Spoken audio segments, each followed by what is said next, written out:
Hi, and welcome to Let's Talk. So let's talk. First of all, we're going to be delving into the miracle of the seventh-day ox, starting with chapter 10. We left off at 9, and we'll get started on that here in a second. I'd like to go ahead and ask you to please click the like button, comment below, subscribe, hit the bell, all those wonderful things that help me with my algorithm. I am trying to put pictures with this video, so it takes a whole lot longer to edit and get things to go. So I put a lot of work into this. I just hope that you are in fact enjoying it. And it's, like I said, this book is a beautiful and hard book to read. It's hard in the spirit, but it's a beautiful thing. You'll understand once we get through it. But I'm also still asking for your testimonies or your stories via email, which I'll try to remember to put it across the screen. If I forget, then it will be in the description box below. There'll be an email, or if you want to snail mail me your testimony to read on this channel, you can do that at my P.O. Box, also on the screen or in the description below. Let's just jump right into chapter 10. Chapter 10, Miracle of the Seventh-Day Ox, narrated by Stefanie Pettis. Moments later, Nikolai was in front of the warden's office. Although he was still standing, he was a sorry sight. His face was beginning to swell from the beating he had received to his head. One eye was turning black. His shirt was almost ripped off, and his hair was all covered with dirt and straw. "What's the meaning of this?" the warden demanded, coming out of his office. When he saw Nikolai, he began to walk around him. "He insists that he can't work today because it's some kind of holy day," snapped the guard. "A holy day, is it? Well now, Yuri," the warden turned to the guard, "I see that you had tried to enlighten this man on our ways of the camp. You are to be commended." By now Nikolai could hardly see through the eye that was swelling shut. He was indeed suffering for the decision he had made to keep God's Sabbath holy. But it didn't matter. This was a small price to pay compared to the suffering that Jesus had endured for Nikolai. What harm could it do to suffer a little for him? The warden turned his back to Nikolai. "What have you got to say for yourself? Troublemaker?" "It's true," Nikolai admitted. Although he could not see clearly, he stared straight ahead again, not looking directly at the warden. "Well, I hope that you've learned your lesson." His voice was as smooth as syrup as he came to stand in front of Nikolai. But beneath it all, Nikolai sensed the man could be cold and cruel. "Are you ready to get back to work?" He stood toe-to-toe with the prisoner, his nose barely inches from Nikolai's face. "It's God's holy day. I cannot work the Sabbath day." The warden's eye grew steely cold. "You can't work?" he asked plainly, his voice strangely calm. But Nikolai could tell there was disdain beneath the calm exterior, and he sensed that the worst was yet to come. "Not on God's holy day." "Is that your final answer?" "Yes, sir."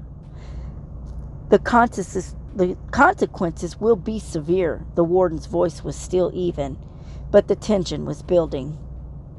"It's my decision, sir. I'm willing to take the punishment." "And you will!" The warden turned to Yuri with ice in his voice, and he had a cold gleam in his eye. "Go get my whip from my office. Strip the preacher to the waist and tie him to the flagpole. We'll see how strong this boy is." Nikolai was brave, but he found it difficult to keep from crying out in pain. The warden did indeed make a spectacle of Nikolai as he beat him mercilessly with the whip. Finally, Nikolai slumped to the ground unconscious, and it was only then when the warden stopped long enough to catch his breath. He wiped the sweat from his forehead and headed handed the whip to Yuri. "Cut him loose. When he comes to, he can find his own way back to the barracks." And with that, the warden went back inside his office. Yuri watched him go, not surprised, but a bit solemn at this display of the warden's fury. It had been a long time since he had seen the warden beat a prisoner like this, and it was a bit disturbing for him to see the warden enjoy it so. He himself had beaten Nikolai just minutes before, but now he realized what anger could do to someone, if unchecked. It was rather a strange mixture of feelings, and he was hard-pressed to explain his anger that he and the warden felt toward these prisoners. How long Nikolai lay on the ground, he didn't know. The sun was low in the sky when he finally came to, and he could hardly move. The blood had dried on his back, but the flies were having a feast. After a bit, he finally managed to stand and slowly stagger back to the barracks. When he got there, he collapsed on his bunk and fell into an exhausted sleep. The next day, his back felt like chopped meat, but he managed to get to his feet. He was able to wash the blood from his face, but he couldn't reach his back. His shirt covered the lacerations on his back, but his face was black and blue for all to see. Not surprisingly, the other prisoners avoided him. It was too risky to do otherwise. After all, who would want to befriend a foolish preacher who would rather be horsewhipped than give in to the warden's demands? Any one of them might be considered a sympathizer if they were caught talking to Nikolai. During the next few days, Nikolai grew stronger. The wounds healed slowly, but his courage grew with each day. He had passed the test. He had been strong for Jesus. He had not given in, even though he knew he would suffer for it. As the days passed, the other prisoners still avoided him, but he thought he saw faint looks of admiration directed toward him. Tuesday came and went, and then Wednesday and Thursday. Nikolai began to think of about the coming Sabbath. What would his fate be? Would the warden respect him for his stand on the Sabbath? Would he grant him the privilege to rest as he had asked? Or would it be just the opposite? Would he get another beating for his decision to honor the Sabbath? Unfortunately, Nikolai couldn't see that the worst was still to come, and it was just as well. He needed to grow a bit stronger before Satan's tide of evil would again hit him with all its force. Chapter 11. All week, Nikolai worried about what would happen on the Sabbath morning. He knew he shouldn't worry, but he dreaded what might be coming next. He thought he would be willing to take more of the same treatment he had already received, but his wounds hadn't healed yet from the warden's initial horsewhipping. If he was whipped again, the wounds would just open up again, and he could only imagine what the pain would be like then. By Friday night, though, his faith was strong, and he was determined to stand for God and face whatever was in store for him tomorrow. If God would give him the courage and the strength to go on, Nikolai was determined to be faithful to God no matter what happened. Sabbath dawned, cool and clear. Nikolai didn't know how early he had awakened. He didn't have a watch, but he could tell by the snoring in the barracks that it was early, well before the usual time to rise. Because of the lacerations and bruising on his back, Nikolai had been sleeping on his stomach, but now he had rolled out of bed and onto his knees.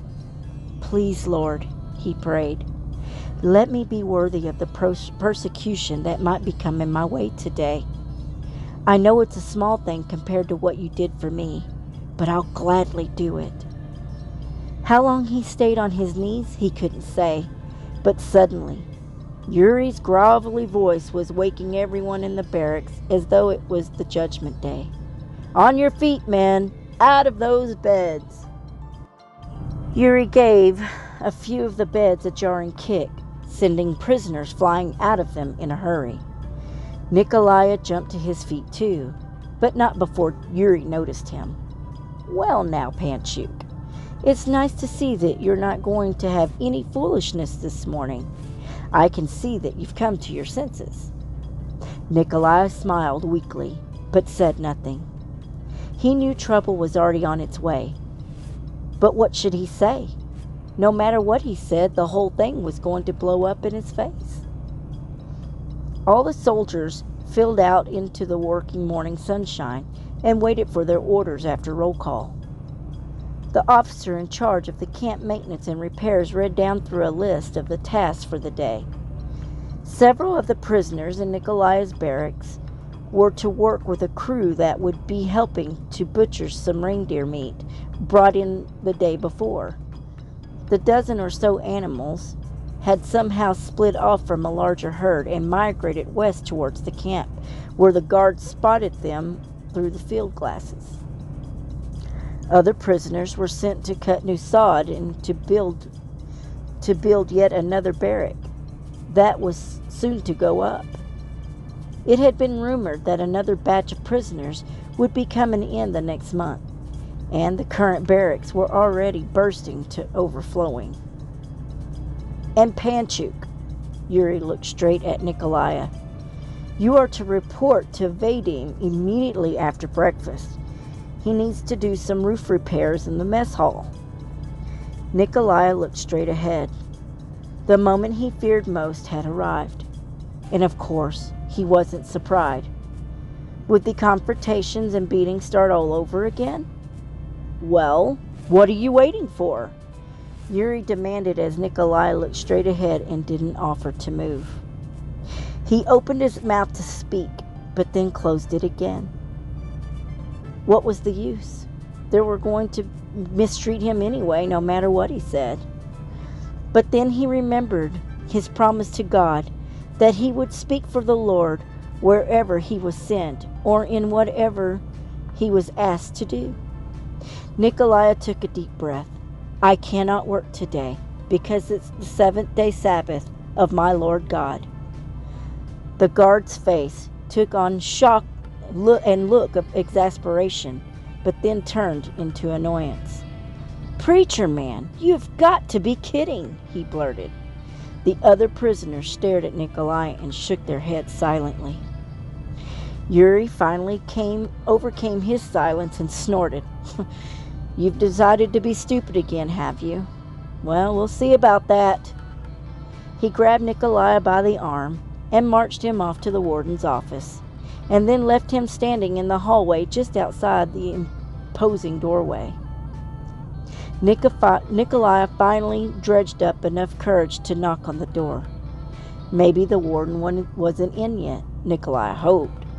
Maybe he was too busy doing something more important. But soon the door opened, and when the warden saw Nikolai, a look of disbelief came across his face. "What do you want, Panchuk?" He shook his head pathetically. "Don't tell me you've decided to be stubborn again." The warden came right to the point. It was as if he somehow knew all along that Nikolai would refuse to work again come Saturday, but had never really allowed himself to imagine it. Nikolai opened his mouth to speak again, but the warden cut him off. "All right, if that's the way you want it, come with me." He stood to his feet, stepped through the doorway, and then down the short hallway. Nikolai stood rooted in the spot as he watched the warden go. Chapter 12. The warden turned impatiently. "Panchuk, get a move on it," he snapped. "Try to keep up." Nikolai hurriedly fell into step behind the warden as they exited the building. What would happen next? Was he going to be given a pass from work for the day? Was he going to be allowed to rest and worship according to his convictions? The warden walked to one of the sod sheds and opened the door. It was the stables where old Maxim was kept, and it smelled of it. There were no windows in the building, so the inside appeared dark and foreboding. This didn't look good. Undoubtedly for Nikolai, things were going from bad to worse. Was he going to be beaten again? Was he going to be tortured? Nikolai cringed. Was he going to be executed? Suddenly, Nikolai began to panic. During his early morning prayers, his imagination had run wild with all kinds of abuse that he knew they could heap on him, but he hadn't really thought of death. Not really. Death had always seemed so remote out here, where there was so much work to be done in a camp like this, where the prisoners did all the work. Executing a prisoner seemed pointless. Nikolai knew this kind of logic bordered on insanity. He had to get a grip. He watched as the warden walked to a corner of the dark stables, where a wooden box sat. It didn't look to be more than a yard, 1 meter, long or high, and possibly a half-meter wide. Nikolai's heart began to hammer wildly in his chest, like a caged animal. Was this the end? He tried to calm his racing heart, but there was no time to think, no time to collect his wits. Then he remembered his prayer that morning and his promise to God.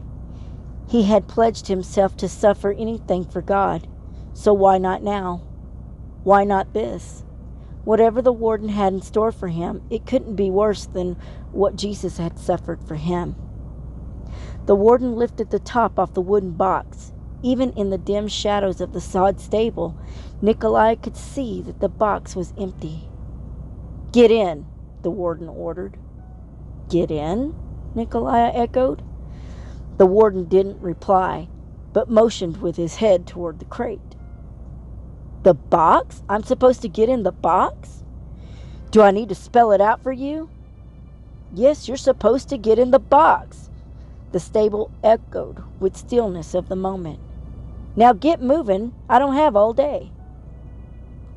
Nikolai took one last look at the warden and then stepped toward the box. He lifted a leg and got inside. It was smaller than it looked. "Sit down," the warden ordered, and the lid slammed over him, and a shower of dust choked Nikolai, making him wheeze. "Hope you like your new home," the warden called as he turned to go. The wooden slats of the box were thick, so it looked like it would be next to impossible to break his way out. And besides, what would that accomplish? The warden would just build a stronger box to hold him in. He had heard of boxes like this, one being used to keep prisoners locked up, but this box had so many cobwebs, it didn't look as though it had been used in years. Maybe the box was used for the hardest of criminals. Maybe the other prisoners just behaved themselves and didn't get themselves into predicaments as Nikolai had. The light from the open doorway told Nikolai that there were cracks in the sides of the box. He would have no problem breathing, but keeping his legs from cramping up was going to be a trick. He couldn't stand up and he couldn't lay down, so he couldn't stretch out his legs. Nikolai wanted to give up in despair, but he knew that wasn't an option. Not when he had promised himself that he was going to be true to God and be his steadfast witness.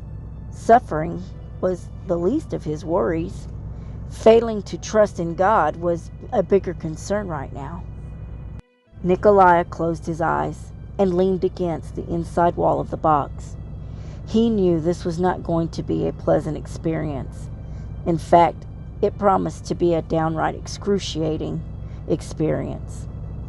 How long would they wait before they let me out of the box? Days? Weeks? Would they bring him food? Would they give him water? Would they let him out to go to the bathroom? "Please, Lord, don't let this become discouraged. Let me become discouraged," he prayed. "Don't let my faith fail." As the hours slowly passed and the light in the stable of the doorway changed directions, and then finally began to grow dim. About that time, Oleg, the ox cart driver, came into the shed leading old Maxim. Oleg gave the animal food and water and then left. Nikolai thought Oleg might at least have offered him some water, but then he realized that he should have asked. What had he been thinking? Oleg probably didn't even know that Nikolai was locked in the box in the shed. "Hello, Maxim," Nikolai finally called to the ox, trying to cheer himself up. "I hope your day was better than mine."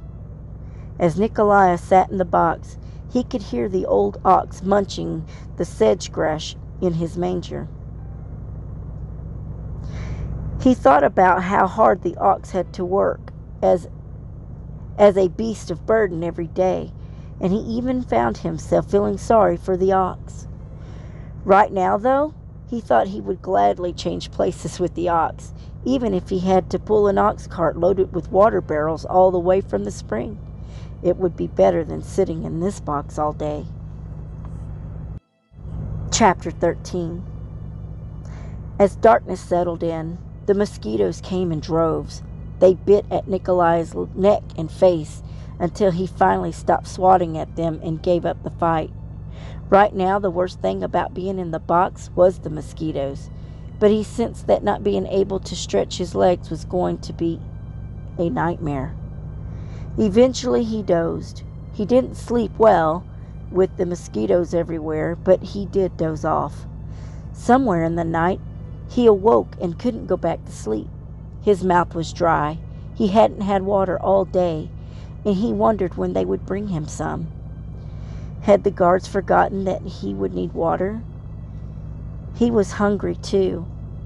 Who could say when he'd get a chance to eat again? But it was the circulation in his legs that worried him most. By now, his ankles and feet numb with stiffness from his legs being bent up close to his body. He tried to get the blood flowing in his legs, but it was difficult because the box was so small. There wasn't any room to stretch out inside the box. At times like this, he wished that he were a smaller man. If he hadn't felt so miserable, Nikolai might have smiled at such a thought. Being a bit shorter would have allowed him some room to get more exercise in the small box. But there was to be no relief for the numbness that kept coming back to his lower legs. Finally, he began to pray again, and as he had done a dozen times since being locked up in the box, it was the only thing that made him feel better. That and the verses of scripture he quoted to bring himself comfort. When the sun finally came up, he felt as if it had been the longest night of his life. When Oleg came to get Maxim, Nikolai asked him if he could have some water. Oleg was startled to hear Nikolai's voice from the box. "What are you doing in there?" Oleg asked, peeping into the shadows. "Did the warden put you in that box?" "He did." Nikolai felt a bit embarrassed, but he decided he wouldn't try to hide the reason. "I refused to work yesterday on the Sabbath, so he put me in here to punish me." "I heard that you had been punished, but I didn't know where you were." Oleg shook his head. "I'd better not give you water. They might not like it." "Can you ask one of the guards to bring me some then? I think that they may have forgotten I'm here. No one's been out here except for you since they put me in here yesterday." "I'll see what I can do." But the guards never came with any water or fruit or food either. All day Nikolai worked to keep his legs moving, and all day he prayed. By now he knew his time in the box was going to be a long ordeal. He didn't quite know what to expect because the warden didn't say how long he would have to stay in the box. Every time he heard footsteps, he thought it might be someone coming to bring him water or food or to let him out of the box to stretch. Sometime late that afternoon, a guard did come into the shed to give Nikolai a can of water, but no food. The water felt cool and wet to his parched lips and throat. And yet, as thirsty as he was, Nikolai wisely decided to save some of the water for later. Oleg came in with Maskim later that night, and again Nikolai was glad to have the company of someone to talk to, even if it was just an ox. The night passed in extreme discomfort. The mosquitoes made it almost impossible for him to sleep, and of course the numbing pain in his legs was the worst of all. Nikolai wished that he could get out of the box to use the bathroom, but no one let him out. So the box soon developed an unpleasant odor. Unfortunately, there was nothing Nikolai could do about it. The hours slowly passed, with Oleg and Maskim leaving early in the morning and returning again sometime before dark. A guard came in with water again, but still no food. Night came once more. By now, it took all of Nikolai's faith and energy just to pray. Did anyone care about him? Was there no value to his life? And what about God? Did he care that Nikolai was suffering? Nikolai knew the answer to the last question, but he really was feeling sorry for himself by now. God could help relieve his suffering, but he was not choosing to do so right now. There had to be a good reason, of course. Through all of those long days filled with pain and loneliness and frustration of faith, Nikolai held to the scripture promise he had always believed in. Satan wanted to make him suffer, but God loved him more than he could possibly imagine. There was a battle going on between good and evil, a war zone in which Nikolai was suffering as much pain and persecution as Satan could muster. Jesus suffered for me with pain that was indescribable. Why should my experience for him be any different? Nikolai tried to bolster his courage with these thoughts, but it was difficult. As the story of Job, Nikolai knew that some pain and heartache could not be explained except in light of the invisible war going on in the supernatural world. When he thought about it this way, it seemed to help more than anything else. One thing was for sure. While Nikolai was locked up in the box, he could have his Sabbath rest. It wasn't exactly the place he would have chosen to spend his Lord's Day, but at least he didn't have to work. No matter how Nikolai looked at it, he had to admit it was a blessing in disguise.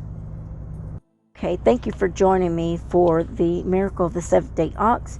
We just read chapter 10 through 13, and we are hitting the 30-minute mark, so I will not be reading 14 this round, but you can rest assured as soon as I get it all edited, it will be out. Again, let me remind you, please definitely send me in your testimonies, whether it be email or the P.O.Box that I have provided for you, either on the screen or in the description box below. And we will see you next time on Let's Talk. Thank you for watching the Miracle of the Seventh-day Ox here on Let's Talk.